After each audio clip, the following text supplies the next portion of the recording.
Hey, my name is Vitaly. I am the author and creator of Tartarus, a miniature agnostic skirmish game that is hitting the shelf later in 2026.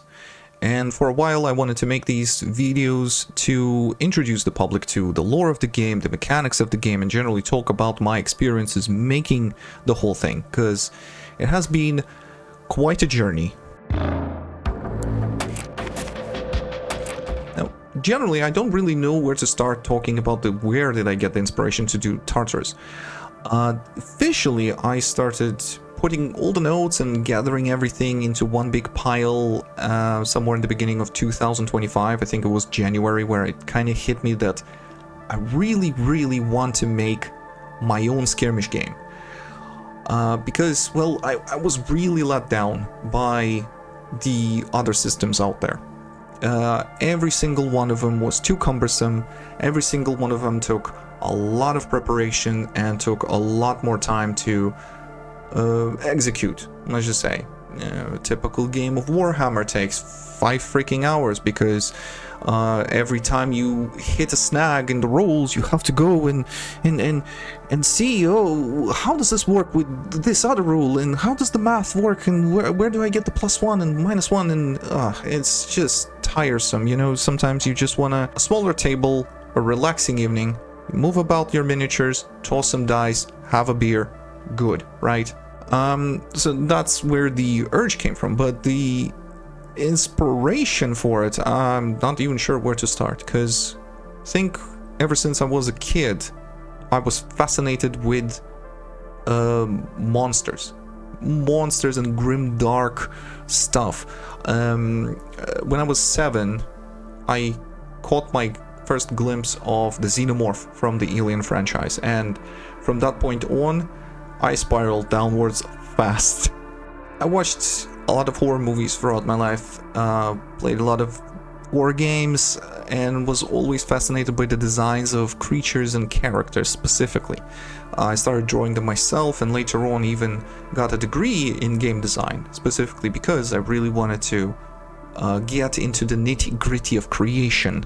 So yeah, and then when I discovered board games and war games specifically, it was later in life, well past my 25. I've also discovered miniature painting and kit bashing, and the freedom of that inspired me even more. With my power of editing here, probably I will try and put some of my kit bashes, and sometimes I made some horrendous monstrosity that can't really be proxied as anything else in the system, and that kind of bummed me out, because yeah, it's a cool miniature, but I really want to see it on the board doing something, right? And I don't really fancy it being something else. I want it to be this specific thing that I've made. I don't want it to be that thing. I want to be my own thing, not just in name but also in functionality, and a lot of systems restricted me with that. I noticed that I'm constantly like dipping down. It's not good. Hope the microphone still works. And I think at around COVID times, I bought my first resin printer, and that opened a whole new bag of worms, because I've discovered this whole scene of very creative, very talented people that make absolute bangers, banger designs, monsters and creatures. Some of them you can proxy, some of them are obvious proxies of things, and then there are some people that make absolutely unique bits, unique creatures and characters, but you can't really put them in anywhere. You might use it for your role-playing sessions in your D&D campaigns, but that's about it. So I was thinking again, how cool would it be if there would be a system that would unite all of it, right? Where you can just make your own guys, or print out a guy, fill up his war sheet. Again, I keep calling it war sheet because that's how we call them in Tartarus, but yeah, fill up a little form with its weapons, with its armor, with whatever health pool, and you can just play it. The January of 2024, I've started putting everything together like a puzzle. All my artworks seem to be leaning in a certain direction. All of the world building exercises that I've done through the ages seem to be building towards a single purpose. And that's kind of where it hit me, that I can actually unify it in one big world. And that's where Tartarus came to be.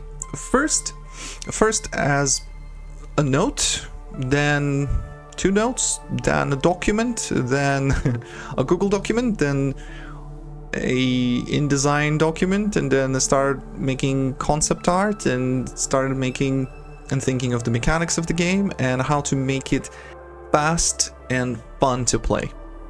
I guess that was it. That was the inspiration. I just started working and never stopped.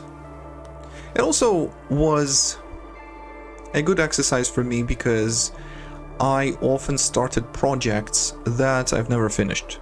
Again, there were a lot of short stories that I've started, never finished. A lot of video game designs and projects that I've started and rarely finished. So for me, finishing Tartarus, I think, was an achievement just for myself. Just kind of like a cleansing exercise that I can actually do something. I can take a project from A to Z. And the fun part of Tartarus is also not that I'm just gonna release a rulebook and that's where it's gonna end. I have so many more plans on how to enhance it, on how to expand it with more faction, creatures, more stuff. It's basically, I created a sandbox for myself and others to play in, and for me to make the sandbox constantly bigger and bigger and bigger. That's how I see it. Rambling on into the world and the lore primer of Tartarus. I'm gonna expand on it in future videos, but today I'm just gonna do like an overall view of it. And Tartarus is based in an alternative timeline of Earth, where humanity evolved into a secular society. What that means is that religion was abolished and outlawed even. It all started in the year 0 of Common Era, after a certain king killed a newborn herald. Killed or kidnapped, it's not known, but that put the first point into the creation of modern society. Further on, other religious groups were prosecuted even further because they were blamed for the Black Plagues. So, because of the lack of religious persecution, humanity evolved technologically faster than we did.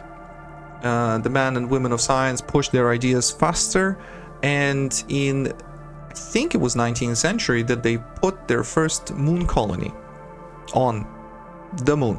Comes 1991. An anomaly appears in the orbit of Earth.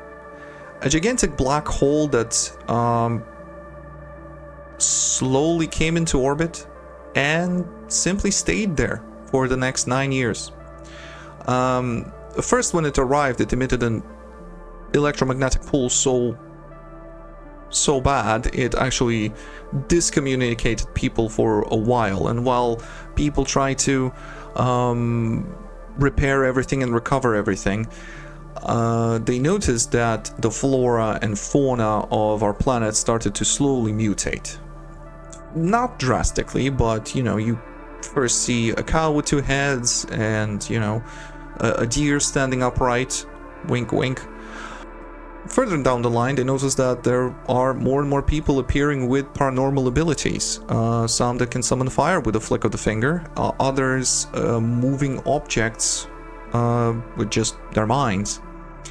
But it would all be well and good if in 1999 the anomaly collided with our moon. And that is the event known as the Day of Judgment.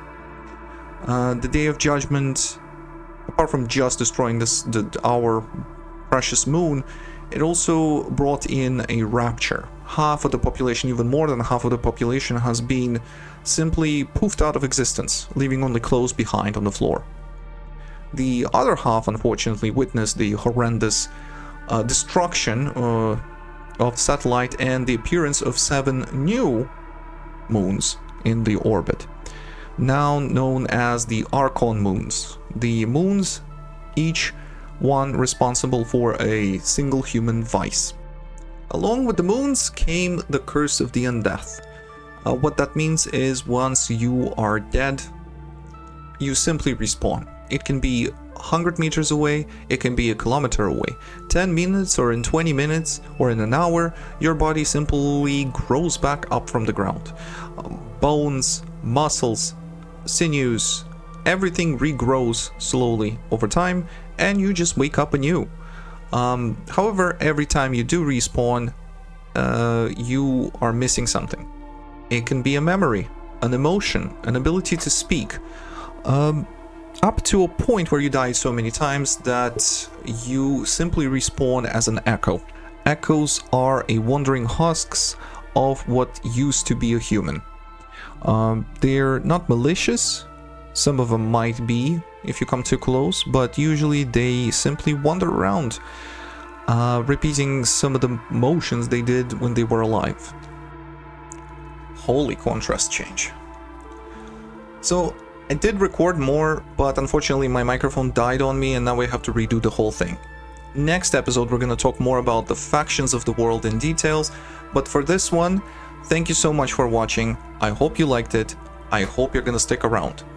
Before you go into the description of this video and follow the link.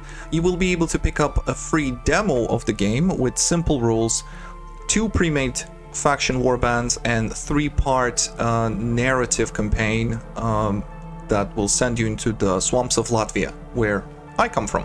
Along with that, you will be able to pick up a free miniature made by Taiga Creative Studio, wonderful people that decided to help me out on this project.